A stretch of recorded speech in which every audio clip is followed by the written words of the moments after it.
Larguemos. Bueno, muy buenas noches a todos. Gracias por estar acá en esta otra jornada de charlas del Instituto de Investigaciones Históricas don Juan Manuel de Rosas de Remedio de Escalada. En esta oportunidad la estamos haciendo en conjunto con el Departamento de Revisionismo Histórico que dirige el doctor De Vicenzo en la Universidad Nacional de Lanús, que depende también de Humanidades y Artes, a quienes les agradecemos mucho la colaboración, la difusión también de esta charla. Y en el día de hoy, el instituto se complace en tener a un amigo de la casa, ¿sí? Al doctor Sergio Albanese, quien nos va a hablar entonces de la Revolución de Mayo. En este sentido, propone, quizás en signo de pregunta, si la revolución fue verdaderamente una revolución. Y ahí un poco Sergio nos va a desasnar, por así decirlo, de todo este periodo que pareciera ser que a priori uno lo asume como, como una revolución contra España. Le agradecemos entonces a Di Vincenzo y al Departamento de Revisionismo Histórico de la Universidad de Lanús, con el que tenemos el gusto de generar esta charla. Saludamos a todos los amigos, a Carlos, a Alberto, a Juan y a todos los que se van a ir sumando. Y bueno, ahora los dejamos entonces en presencia de Sergio. Sergio.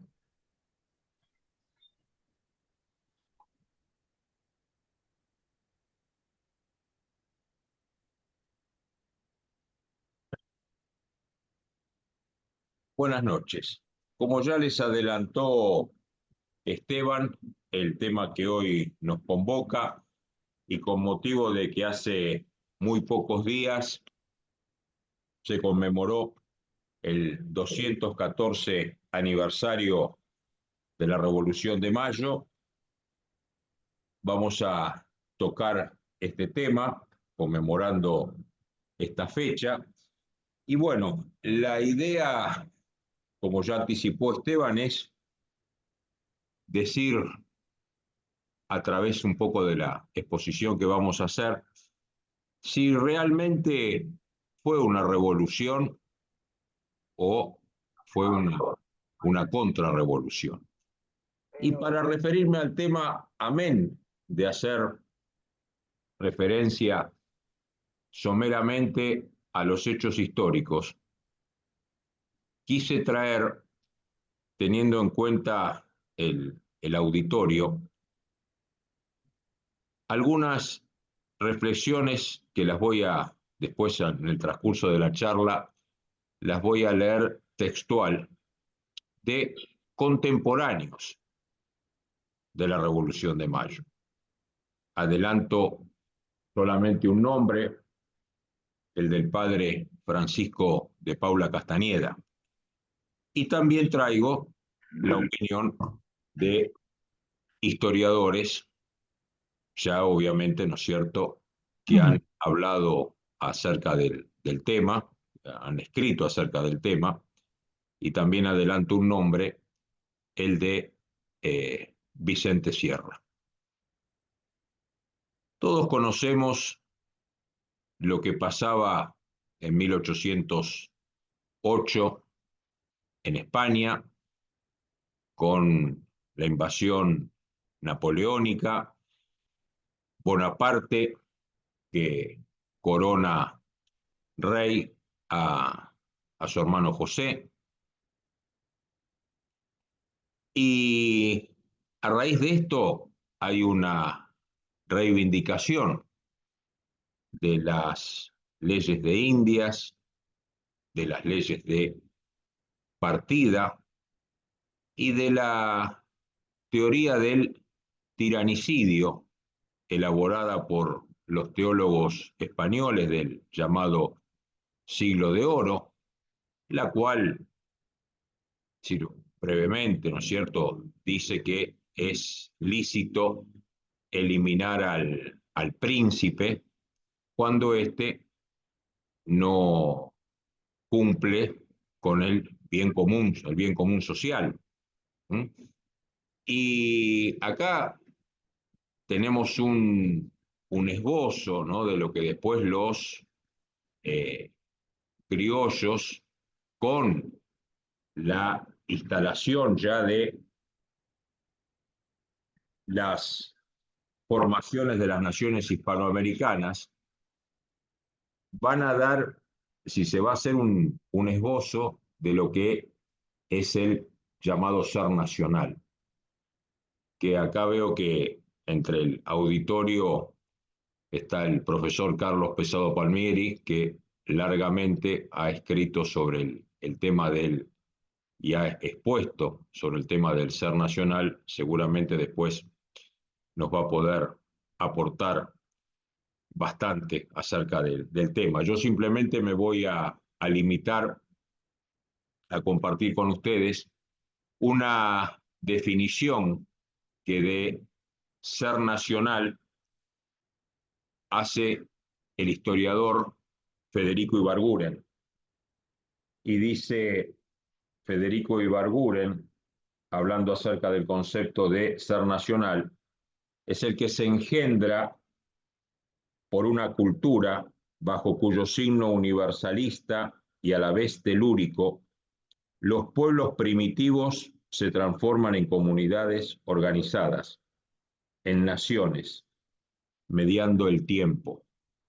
Y si uno toma este concepto que acabo de leer recién, que hace referencia a la cultura, hace referencia a la tierra, a la nación, acá caemos en la cuenta que cuando vemos nace la patria muchas veces en 1810, a ver, esto ya estaba, este ser nacional, este espíritu ya en nosotros estaba desde hacía muchos años, ¿eh? Hay quienes dicen que esto había surgido allá un domingo 1 de abril del año 1520, cuando el sacerdote Pedro de Valderrama oficia la primer misa en el puerto de San Julián, provincia de Santa Cruz.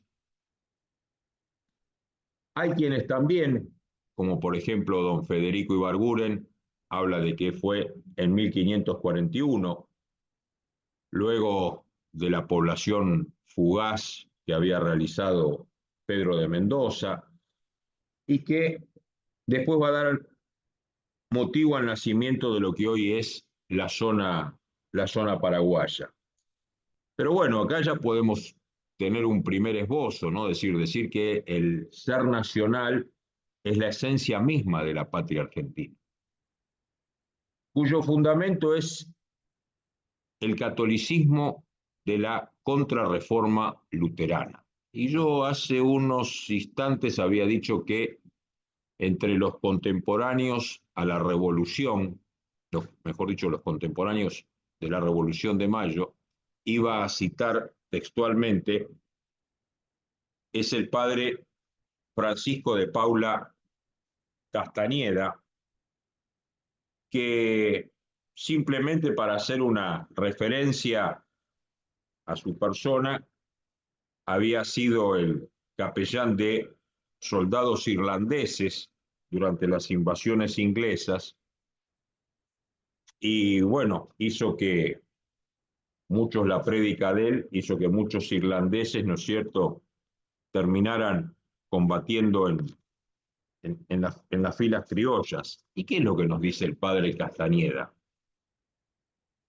Refiriéndose a, refutándolo, no refiriéndose, sino refutándolo a Rivadavia, que había, como todos sabemos, había pretendido sancionar una constitución totalmente unitaria. Castañeda en 1826 emite este juicio que es lapidario.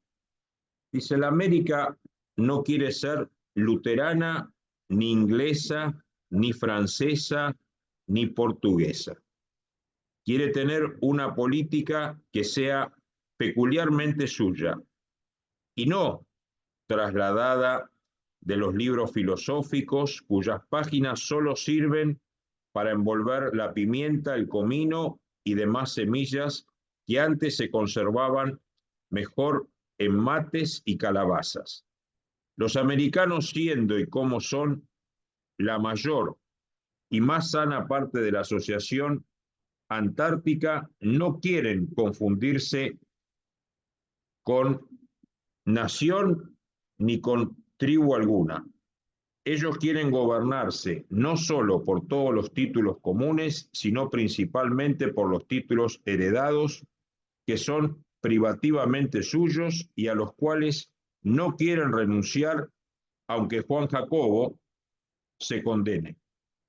De aquí es que mientras que los señores y letrados permanezcan animados de otro espíritu, se juntarán en 1000 congresos, harán constituciones celebradas en París, en Londres, en Ginebra, no lo dudo, pero no pasarán de inoportunos consoladores que más hoy, más mañana serán alabados, silbados por su nación, cuyo genio y propensiones deberían haber estudiado y no los caprichos de los que nada le han encomendado.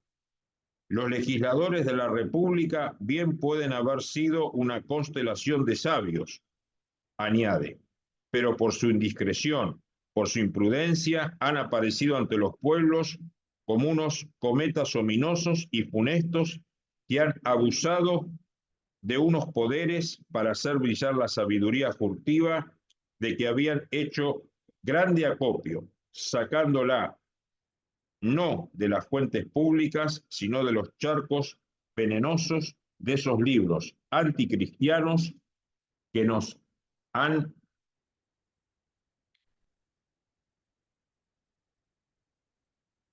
envuelto en la anarquía. ¿Quién es ahora el que no advierte el poco caso que en estos 18 años se ha hecho de los pueblos? ¿Quién ignora las colusiones de nuestros legisladores con los mineros de Inglaterra y cuántos pueden enriquecer a ellos, tentarlos a ellos, rentarlos a ellos y acogerlos a ellos en cualquier día asiago? Bueno, sigue, ¿no es cierto?, el comentario que hace Castañeda, pero creo que es totalmente, ¿no es cierto?, concreto el juicio que emite en cuanto a la necesidad que está entroncado obviamente con esto que recién hablábamos del ser nacional, ¿no? Dice clarito, ¿no? La América no quiere ser luterana, no quiere ser portuguesa, y acá un poco Castañeda que hace todo este comentario refutándolo a Rivadavia y la crítica que le hace por la Constitución unitaria del año, ¿no es cierto?, del año 19, la Constitución de 1819, bueno, acá queda claro también un poco el pensamiento de Rosas, que decía, si nosotros tenemos una forma de ser propia, ¿por qué tenemos que ir a copiar constituciones? Y cuando muchos mal interpretan que Rosas se negaba a la sanción de una constitución, digamos, por capricho. Es decir, tal no es así el tema, podemos hablar, ¿no es cierto? Y no quiero entrar ahora justamente en eso, pero hago un pequeño paréntesis. Tal no es que quería negarse a una organización cuando el antecedente fundamental de la Constitución, yo siempre lo cito, es el Pacto Federal de 1831. Es el antecedente fundamental de lo que después los libros de historia mal llaman comienzo de la organización nacional. Pero vamos ahora siguiendo en esta línea del ser nacional y viendo esta fidelidad hispánica y de fe religiosa.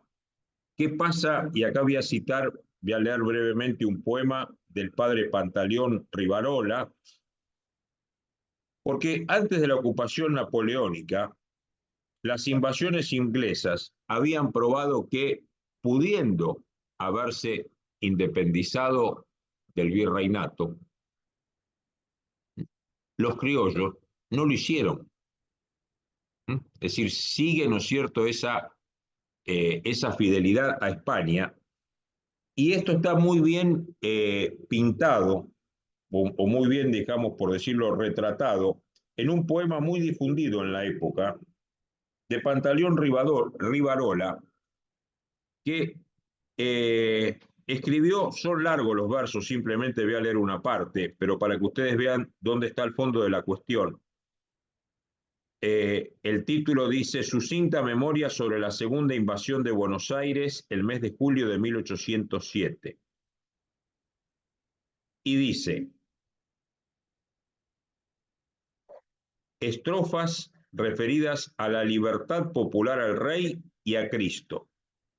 No es posible el omitir para hacer de nuestro suelo y de nuestro soberano las maravillas que hicieron de religión y valor, los indios pardos y negros. Los esclavos de las casas desamparan a sus dueños y a la palestra de Marte. Van a porfía, corriendo ellos al inglés persiguen con el más noble ardimento, avanzan por todas calles y menosprecian los riesgos, y siendo lo más admirable, lo más dulce y lo más tierno, oírles decir que pelean por Jesucristo y su Rey. Veamos, ¿no es cierto?, hasta qué punto el ser nacional estaba arraigado al tremendo catolicismo antiprotestante, es decir, contrarreformista del siglo de oro español.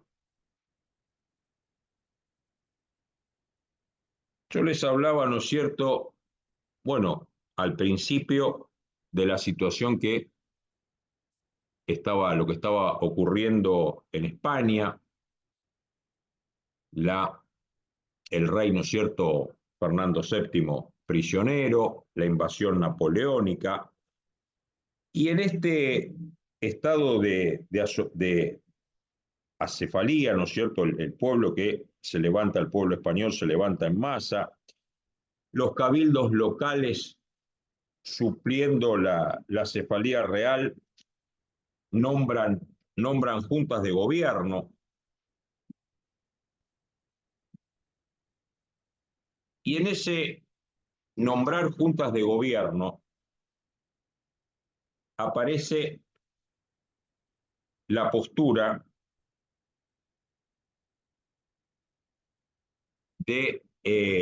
mejor dicho, perdón, surge también, hay un decreto con el cual viene Cisneros, que va a reemplazar a Liniers en el virreinato. Cisneros trae bajo su brazo un decreto que yo lo vi muy pocas veces, no sé si ustedes compartirán, pero yo lo vi muy pocas veces mencionado en los textos, que es el decreto del 22 de enero del año 1809. ¿Y qué dice este decreto? Que nos da un poco el meollo del tema, ¿no? Este decreto a los virreinatos de Hispanoamérica que aún pertenecían al ex imperio católico le da la categoría de provincias del reino. Esto era equiparar a las provincias españolas y formaban, por lo tanto, estas provincias parte de la monarquía, con derecho de designar oficialmente diputados a las Cortes, es decir, participando del gobierno central que tenía sede en Sevilla. Acá está el asunto legal, ¿no es cierto? Porque la propia Junta de Sevilla, y esto es muy importante, acá está el meollo del tema, le dio a los criollos de 1810 la oportunidad legal de declarar la cesantía del virrey Cisneros. Y esto muestra que no hay tal revolución. Esto es un decreto, es decir, eso es un documento, esto no es una norma, un decreto, 22 de enero del año 1809, reitero, le reconocía a los virreinatos de Hispanoamérica que aún pertenecían al ex imperio católico la categoría de provincias del rey. Ya no hablaba de colonias, lo ponía en la misma categoría y le reconocía la facultad de nombrar diputados a las Cortes. Y es una cosa realmente, parece que da justo en el, en el centro de la cuestión. Y hay un historiador español, Miguel de Moraita, tiene una obra monumental que se llama Historia General de España, que seguramente la mayoría conoce, y fíjense lo que expresa este historiador español. Dice, la Junta Central ordenó el 22 de enero a los virreinatos y capitanías generales de Nueva España, Perú, Nueva Granada, Buenos Aires, Cuba, Puerto Rico, Guatemala, Chile, Venezuela y Filipinas que procediesen al nombramiento de sus respectivos representantes cerca de la Junta Central de Sevilla. Y dijo textual, considerando que los vastos y preciosos dominios que España posee en las Indias no son propiamente colonias y factorías como las de otras naciones, sino una parte esencial e integrantes de la monarquía española, y deseando estrechar de un modo indisoluble los sagrados vínculos que unen a uno y otros dominios, como asimismo corresponder a la heroica lealtad y patriotismo de que acaban de dar tan decidida prueba a España, acá, ¿no es cierto?, evidentemente con esto de acabado patriotismo que han decidido de dar a España, se está refiriendo a la actitud nuestra de los criollos en las invasiones inglesas. No hay duda de eso.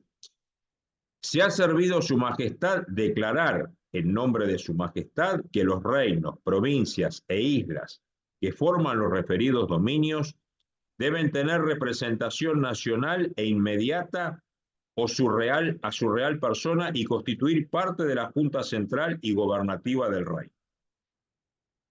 Ergo, el señor Cisneros estaba de más. Lo que acabamos de decir recién, ¿no? Porque la Junta de Sevilla le había dado la posibilidad, con este decreto que acabamos de mencionar, de que los criollos pudieran elegir sus representantes. Lo que nos dice Miguel de Moraita, estas prescripciones entrañaban toda una innovación. Las antiguas colonias españolas habíanse ganado por su fidelidad y su patriotismo, sobre todo Buenos Aires, la consideración de provincia y nada más justo que el reconocimiento de su derecho a tener representación nacional y a constituir parte de aquel gobierno republicano. Lo que la Junta Central las reconoció, imposible parece, negáronselo luego los gobiernos, incluyendo el Consejo de Regencia, que vino después a aquellas provincias. Bueno, sigue el texto de Moraita, lo dejo acá para no hacer demasiada la exposición, ¿no es cierto?, demasiado extensa. Después, por otro lado, sí quiero traer, que me parece, ¿no es cierto?, y lo había anticipado al principio de la exposición, lo que dice Vicente Sierra. Entre los meses de enero y abril de 1810 fueron elegidos por los diferentes cabildos del virreinato, muy distantes entre sí, unos de otros, nada menos que 13 diputados, los cuales estuvieron dispuestos a hacerse cargo de su representación ante la Junta Central, según lo establecido en el decreto verdaderamente innovador del 22 de enero de 1809. Y Jorge María Ramallo, otro historiador, en su obra Historia Argentina Fundamental, expresa a principios de 1810 la resistencia española a la invasión napoleónica fue doblegada.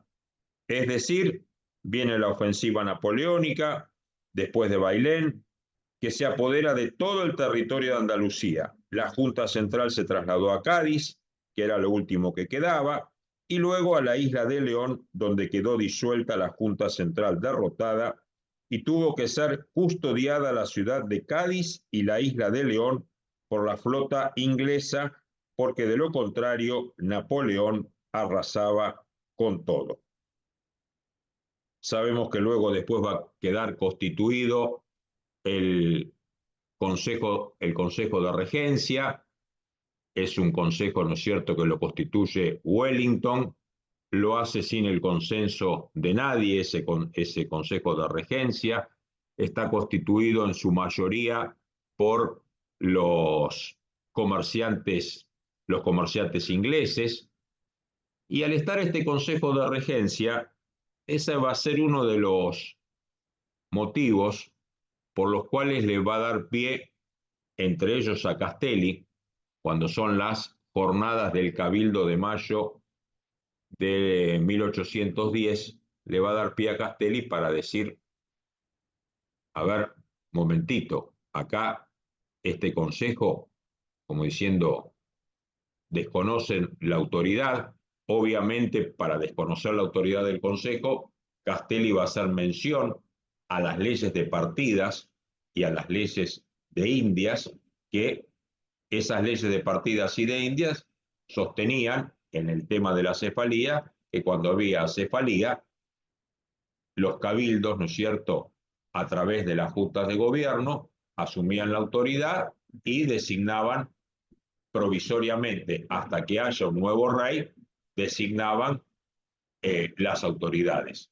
Sabemos que ese Consejo de Regencia, obviamente, y la autoridad de Cisneros, cuando el 24 de mayo se quiere nombrar una junta presidida por Cisneros, eso obviamente va a ser rechazado, y el 25 de mayo se nombra la junta presidida por Cornelio Saavedra.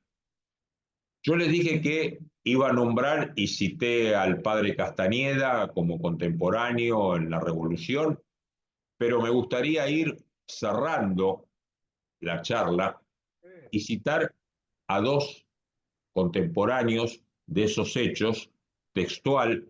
Uno es autor de una obra del gobierno en Sudamérica, y sabrán a quién me estoy refiriendo, a alguien hoy puesto de moda, Juan Bautista Alberdi.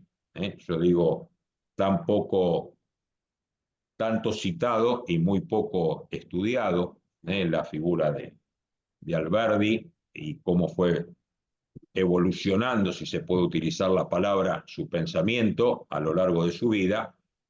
Y obviamente, y no porque sea integrante del Instituto Juan Manuel de Rosas, aunque el corazón por supuesto está, pero voy a cerrar con lo que dijo Rosas en una de las celebraciones del 25 de mayo, acerca la interpretación, ¿no?, que hace en su discurso, surge muy clara la interpretación que hace Rosas acerca del 25 de mayo. Pero también, a su vez, lo cito a Alberdi, porque ya vamos a ver que las interpretaciones en cuanto al hecho son similares. Entonces, empezamos con lo que dice Alberdi en esa obra del gobierno en Sudamérica, y Alberdi nos dice lo siguiente: así se vio que las juntas de gobierno provisorios de 1810, con que empezó la revolución contra España, invocaban como motivo de su instalación la ley de partida, que los autorizaba cuando el rey estaba cautivo, el hecho de su cautiverio, la mira de salvar su autoridad y hacerla cumplir, y se instalaban prestando al rey juramento de obediencia y lealtad, y se instalaban prestando al rey juramento de obediencia y lealtad, y gobernando en su nombre. Y da un ejemplo de lo que pasa en México. Iturbide en México, para iniciar la revolución de la independencia, empezó por engañar al virrey.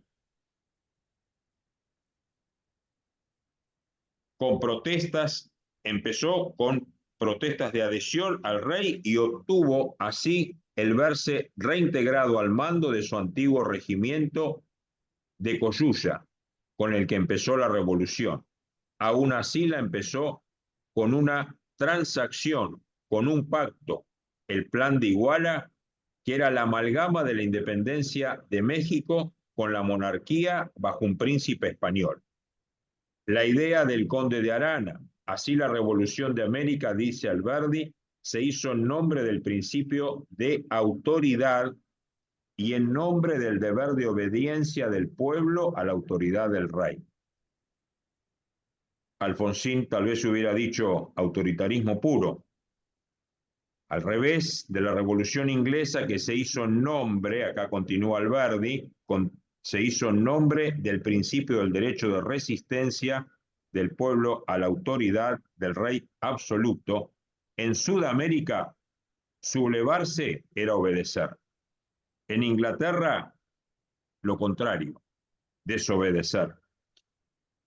Eso sí que era una revolución. Este paso enteramente legal, oficial y pacífico de elegir juntas gubernativas se ha llamado en América una revolución de independencia, mientras que en España la elección de juntas no significó una revolución, como tampoco en América al principio, sino la creación legal de una regencia.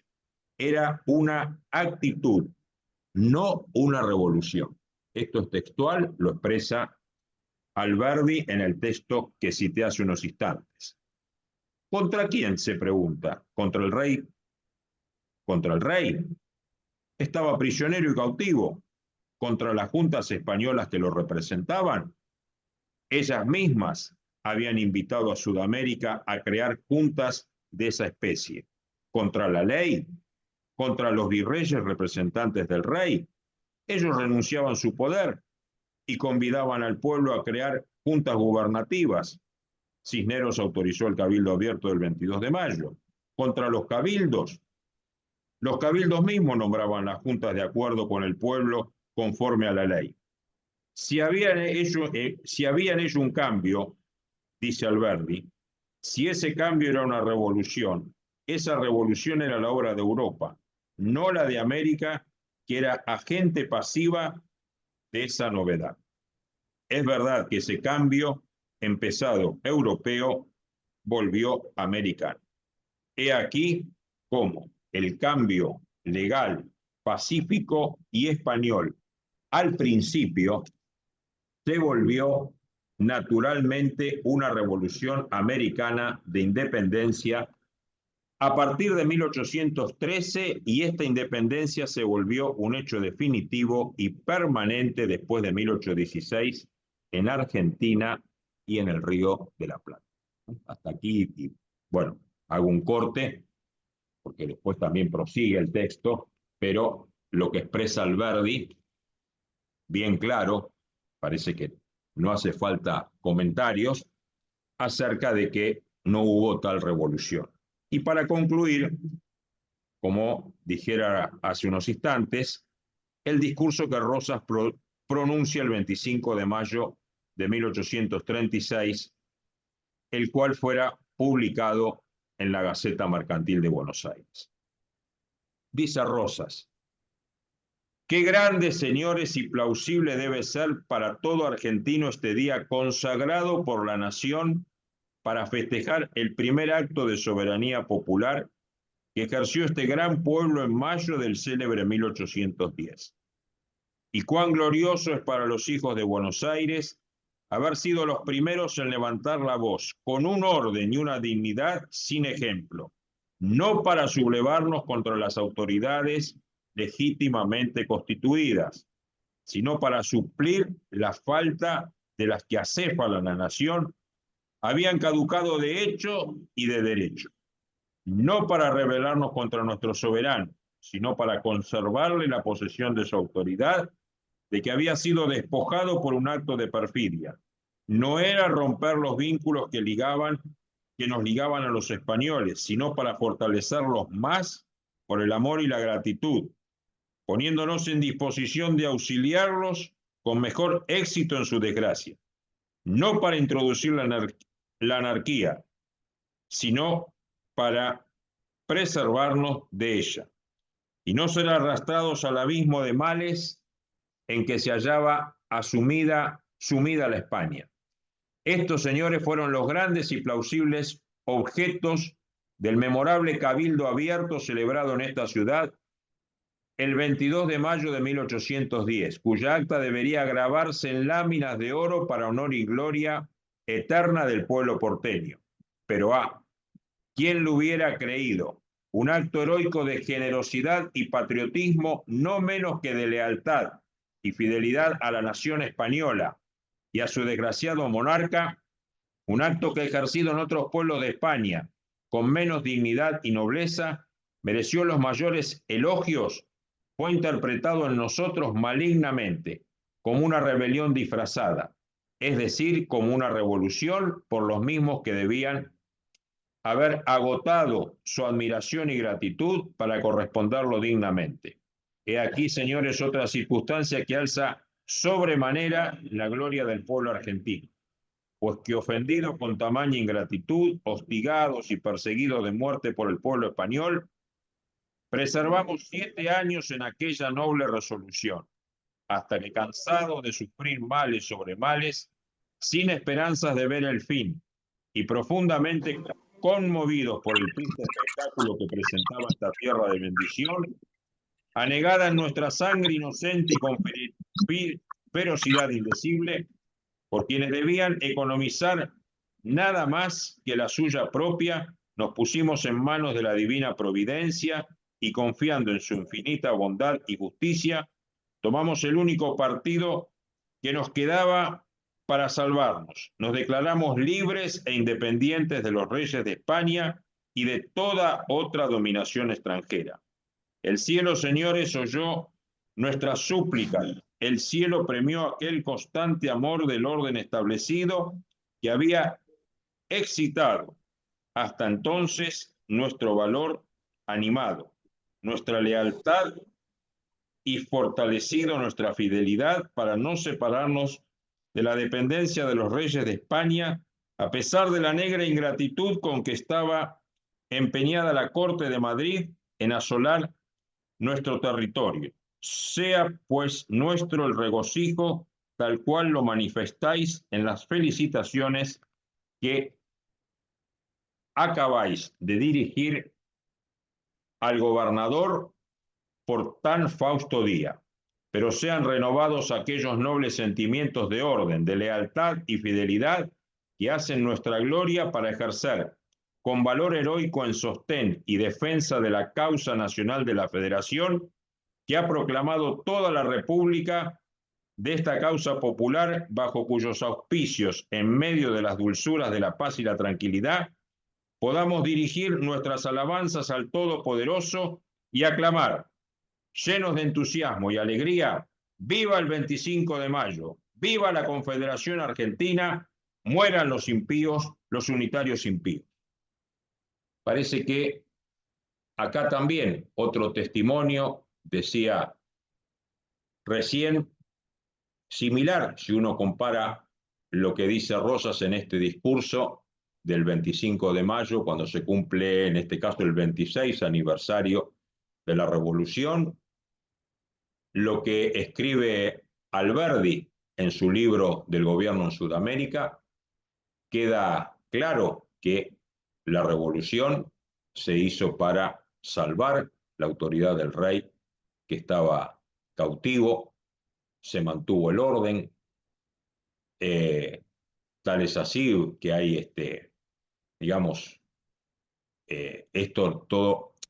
todo esto, ¿no es cierto?, nos muestra que no hubo una revolución, que todos sabemos que la revolución es un cambio violento de un sistema a través de un golpe de Estado y en donde se buscan cambiar las estructuras. Por eso quise traer y quise hacer, tal vez un poco, a lo mejor se hace un poco tedioso el leer, pero preferí, más que traer posturas de historiadores, a lo mejor de los llamados modernos, preferí traer textos de historiadores clásicos y sobre todo la palabra de los contemporáneos, en donde esto que estoy diciendo, digamos, está documentado. La idea es un poquito, digamos, como se dice, contribuir a la verdad histórica, que sabemos que, Esteban, vos lo decías en el comienzo, ¿no? Cuando introdujiste en la presentación, ¿no? Que decías que está un poco la creencia que la Revolución de Mayo se hizo contra España, ¿no? Para liberarnos de España.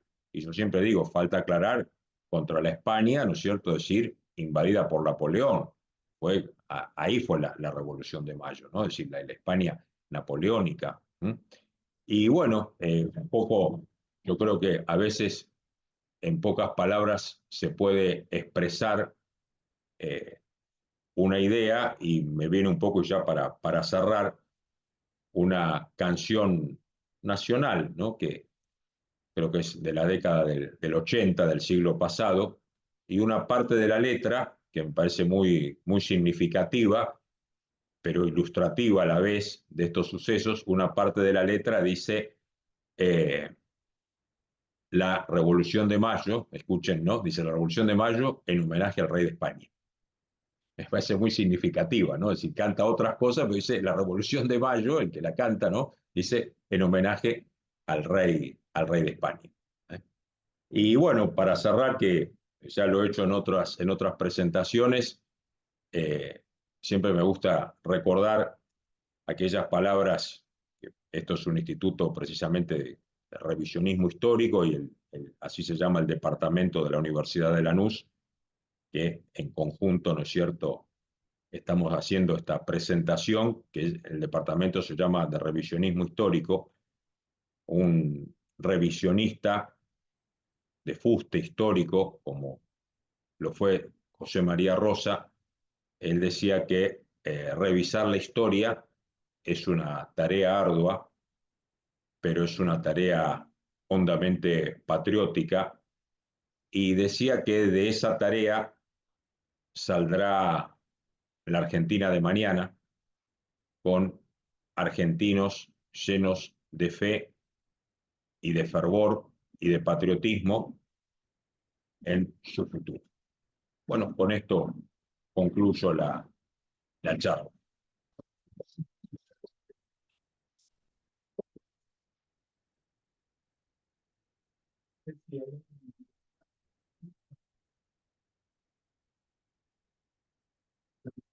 Sí, Dado la cuestión de la España invadida por Napoleón, en donde entonces Inglaterra se tiene que aliar a España. sí. ¿Cómo es ese juego, brevemente? ¿Cómo influye entonces ese cambio de posición? Recordemos, vos habías mencionado a Wellington. Wellington venía comandando una tercera invasión. Claro, ellos pensaban, exacto, pensaban hacer está, totalmente oportuna la pregunta. Sí, lo que vos decís, pensaban ellos hacer una tercera invasión inglesa. Obviamente, ¿no es cierto?, cuando ven los resultados que obtienen con la primera y segunda invasión inglesa, como se diría, ¿no es cierto?, se le van las ganas, ¿no es cierto? Pero, a ver, vos decís cómo viene ese juego. Yo diría, obviamente, ¿no es cierto?, con lo que vos acabás de decir recién, ¿no?, que estaban aliados con España, pero yo diría que te contestaría con una de las principios del derecho internacional, que dicen que en las relaciones internacionales no hay amistades ni vínculos, sino lo que hay y lo que priman son los intereses. Y obviamente, bueno, si acá en Inglaterra sabemos los intereses que tenía, y eso, ¿no es cierto?, no quitó que por más vínculo que hubiera con España o eso, ellos no se iban a privar de hacer, digamos, de hacer intentar, ¿no?, invadir el territorio, ¿no? Yo digamos, lo ubico dentro de ese principio, ¿no?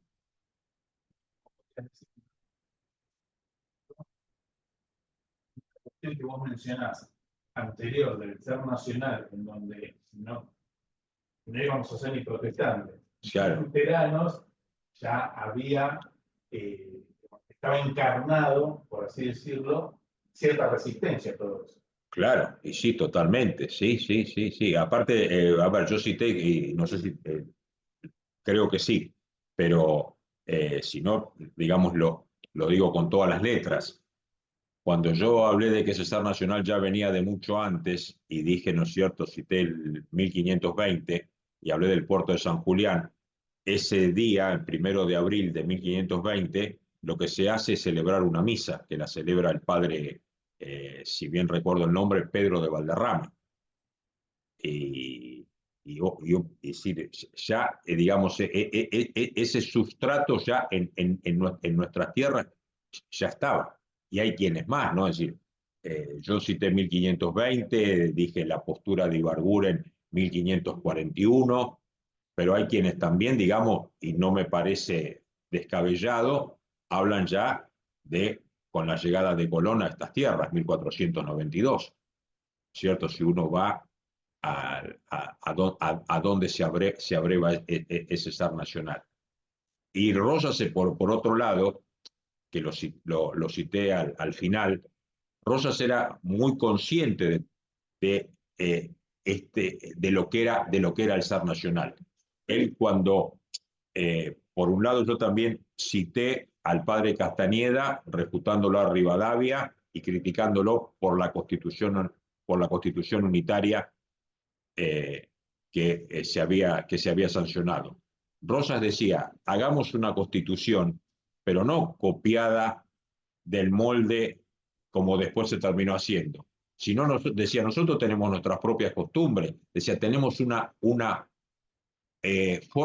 forma propia de ser, ¿no? Y eso es lo que a mí también me pareció interesante, obviamente quise más apuntar, si se quiere, a la parte de pronto legal, de por qué, ¿no es cierto?, explicar a través de ese decreto de enero de 1809 y de por qué, ¿no es cierto?, no fue una revolución y demás, pero me parece que obviamente está muy consustanciado, es decir, es suyo, ¿va? Está consustanciado con lo que es el ser nacional, que muchas veces, por eso traje la definición de Ibarguren, porque me parece, ¿no es cierto?, digamos, muy atinada, porque a veces se habla de ser nacional y es como que queda, ahí tal vez Carlos seguramente nos pueda completar o nos pueda aportar este, eh,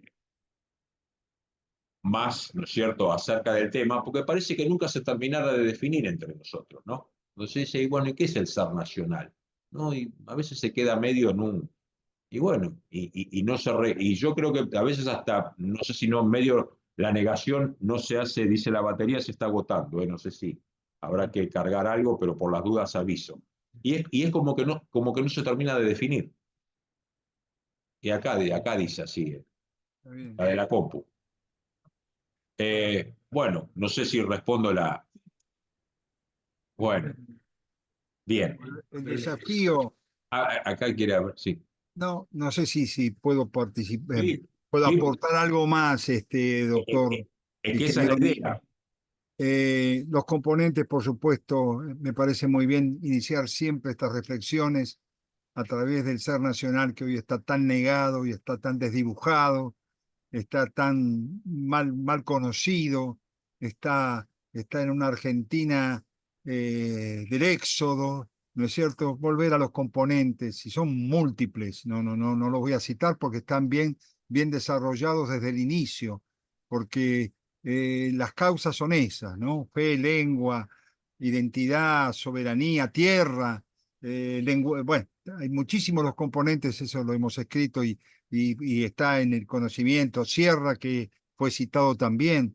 Pero yo digo, en este tema tengo una sola duda en el título del trabajo. Por Sí, supuesto que se impone frente a una historiografía triunfalista, si se quiere, el tema de revolución. Pero la Sí, revolución nunca fue tal. En dos palabras finales tuyas, de que el sistema seguía siendo el mismo, con eso solo, no solo con todas las otras citas bien dadas hoy, alcanza para saber, se siguieron con las ordenanzas españolas en general. No hubo nunca revolución. Lo que yo no compartiría sería decir que sí, esto fue una contrarrevolución. La revolución no existió simplemente por lo que fue expuesto hoy claramente. No existió. Pero tampoco hemos sido tartamudos. Esta idea equivocada que nos dio Mitre, historia de la Belgrano y de la independencia argentina, no es correcta. Era historia en todo caso de la emancipación, porque se podía aludir a derechos jurídicos y entonces éramos mayores de edad y podíamos tener derecho, ¿no es cierto?, frente a una España invadida, como contaste, de reaccionar. Pero fue un símbolo de la lealtad. Por eso también obligados a que si Mayo fue una revolución, tenemos que decir que de Liniers fue una contrarrevolución. Las dos palabras me parece que son equívocas, por lo menos. Los argentinos no somos tartamudos.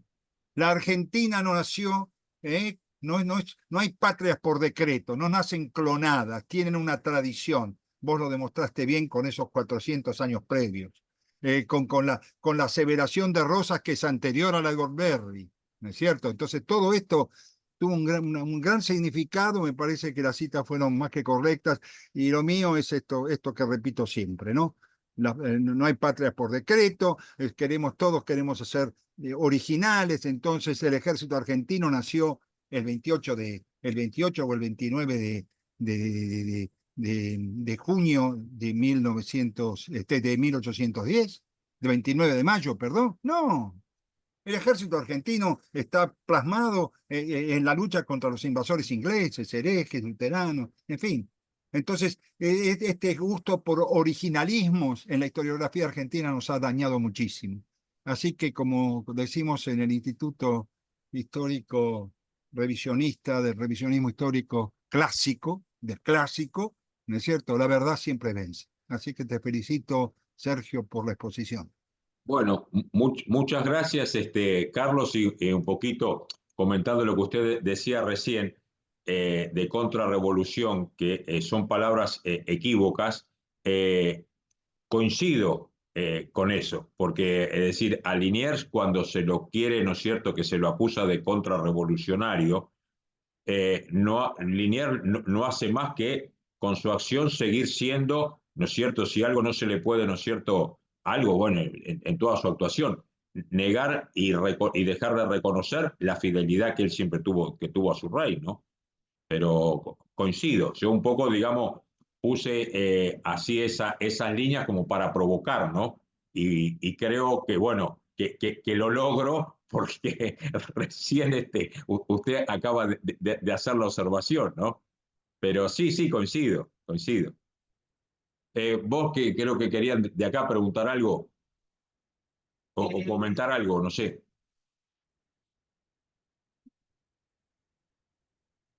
Sí. Ah, Pero me interesa el tema. Eh, para entender qué es revolución y contrarrevolución, creo que hay algunas plumas que vienen muy, muy al caso, ¿no? Calderón Bauchet es un modelo, ¿no? Este, eh, y, y en realidad la revolución de por sí es un concepto negativo y diabólico de la historia. La revolución comienza con quien se alza ante el creador y le dice, no te, no, no, non no serviam. servim. Ahí Serviam. comienza la etapa revolucionaria del mundo. Y la contrarrevolución, yo siempre está el concepto, entre otros, ¿no? Digo Calderón Bauchet porque es el que me acuerdo ahora, pero Sí, sí, también sí. el padre Ven bien. Benvién, la contrarrevolución es la defensa de la tradición cristiana.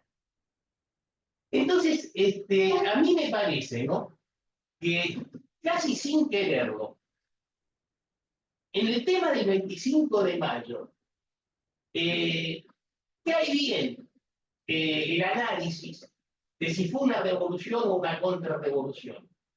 ¿Por qué? Sí. Porque independientemente de la situación política en que queda el virreinato, independientemente de los hechos, ¿no es cierto?, que las circunstancias determinaban, ¿qué ocurre después de producida la revolución mediando el asesinato de Miñano, ¿no? Cosa que va a ser muy difícil que alguna vez lo puedan explicar con coherencia. Lo podrían haber desterrado en todo caso, ¿no? Pero asesinarlo.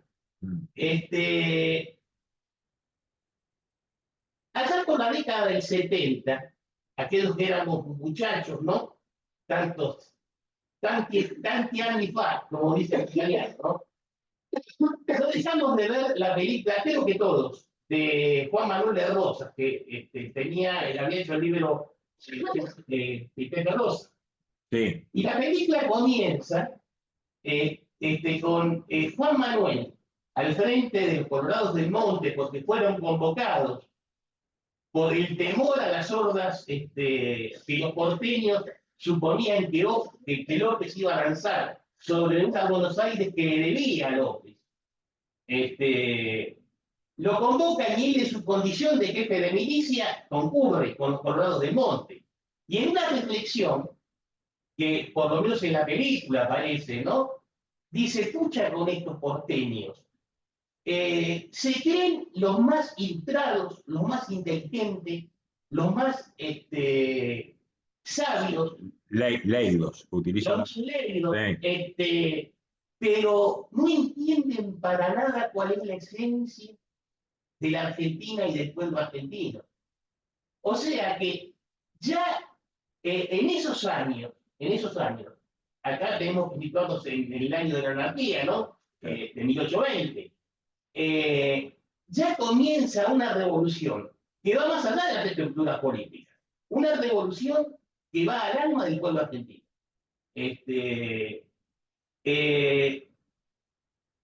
Después, las cosas que fueron ocurriendo, creo que de alguna forma lo ratifican, ¿no? La tradición hispano-católica del pueblo argentino, poco a poco se fue viendo enflaquecida, por darle un término, ¿no? Fueron ocurriendo cosas, los años pasaron, y la revolución avanzó, y la Argentina terminó en lo que es hoy. Porque esta Argentina de hoy no habría sido posible sin aquella Argentina. Hay una línea de continuidad. Sí, totalmente. Donde cada etapa se ha manifestado conforme, ¿no es cierto?, a las circunstancias que le impusieron. Por eso yo, con respecto a la Revolución de Mayo, que sí creo que es una revolución, y en el buen sentido de la palabra, hirió el espíritu del hombre argentino, el espíritu católico del hombre argentino. Creo que el argentino tradicional, es más, de hecho, muchísimos criollos no quisieron participar y fueron obligados a participar a punta de cuchillos. No fue el alborozo popular porque nos liberábamos de una España caduca, o de una España que sí lo era. Pero el problema es que me parece que en la cabeza de muchos, más que liberarse de España, el tema era liberarse de la monarquía. Era implantar la república, al modo, ¿no es cierto?, que como se había venido dando en Europa, Italia, Francia, era implantar la república, con una dirección anticristiana, masónica. Pero bueno, tontería, ¿no? Tontería. No. A ver, está, pero digamos, las citas, ¿no es cierto?, que hemos hecho y quien, digamos, se puede decir, después se va marcando la línea y los hechos concretos es que le juran fidelidad al rey de España, ¿no? Es decir, que se siga en la monarquía. Es más, después Belgrano también va a proponer cuando tiene, ¿no es cierto?, la oportunidad de coronar, ¿no es cierto?, coronar un rey y seguir con la monarquía. El Congreso de Tucumán en 1816, cuando acaba un cierto periodo, se puede decir, de radicalización que hay entre 1810 y 1815, en una proclama dice, textual, esto es textual del Congreso de Tucumán, dice: fin de la revolución, principio del orden. Entonces, es decir, yo creo que puede haber, ¿no es cierto?, tal vez elementos que los hay y posturas encontradas, pero no, digamos, digamos, irse al extremo de que que todo fue, digamos, hecho revolucionario. Y lo mismo con el tema de que había gente que ¿cómo es?, la presionaban o le incitaban a pelear. Había gente que también, ¿no es cierto?, como es el caso de los que se citan en las estrofas en los versos de Pantaleón Rivarola, ¿no es cierto?, que habla de los pardos, indios y demás, que, digamos, no eran tampoco llevados necesariamente claro, a la fuerza. Yo creo que hay, digamos, hay, como se puede, como estaba diciendo recién, en eso posturas encontradas, ¿no? Que no es todo tan blanco-negro, ¿no? No es, yo no quiero demostrar quizás lo que es la fecha patria por excelencia de los argentinos. Claro.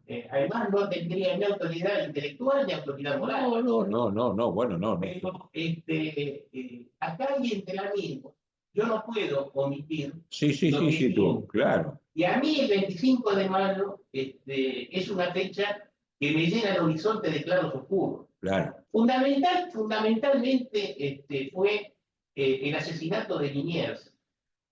Sí. Lo que, digamos, tiñó todo el hecho, ¿no? Sí, no hay duda, eso no hay duda. Después, a mí me parece, ¿no?, que el ingreso del liberalismo, años posteriores, ¿no? Sí, bueno, sí, ya después sí. Viene de la mano de una concepción de república que probablemente, pero claro, esta concepción de república tenía que ser, a la revolución no se la detiene. Esto lo dice Calderón Bauchet. Tenía que ser y fue, no había forma de poder detenerla. Pero este país liberal, la generación del 80, creo que son hijos directos de lo que se engendró el 25 de mayo de 1810. Bueno, gracias. No, al contrario. No sé, bueno, a ver, preguntaba, no sé si hay más o menos. Les agradecemos a todos. Vamos viendo, a ver si hay alguien más. Contestamos. Bueno, les agradecemos a todos la participación y los esperamos entonces el último viernes, en este caso de junio, para un nuevo encuentro.